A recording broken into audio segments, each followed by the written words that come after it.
দই পাত্র করে মিষ্টান্ন। মা সওগাত পাঠাচ্ছে। বড় ছেলে বিদেশে রাজ সরকারের কাজ করে, মেজ ছেলে সওদাগর, ঘরে থাকে। আর কয়টি ছেলে খাইয়ে খাইয়ে ঝগড়া করে পৃথক পৃথক বাড়ি করেছে। কুটুম্বরা আছে দেশে বিদেশে ছড়িয়ে। কোলের ছেলেটি সদর দরজায় দাঁড়িয়ে সারাদিন ধরে দেখছে ঘাড়ে ঘাড়ে সওগাত চলেছে।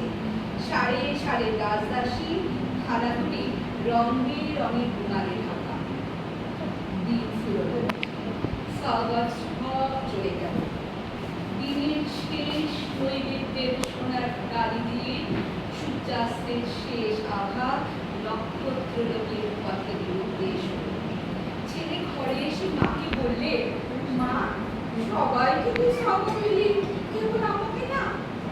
মা হেসে বললে, সবাইকে সব দেওয়া হয়ে গেছে, এখন তোর জন্য বাকি রইল কি দেখ। এই বলে তার কপালে চুম্বন করবে।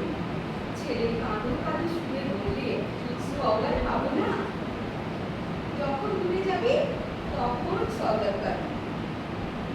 আর কাছে থাকি বলে তোর হাতের জিনিস দিবি নে।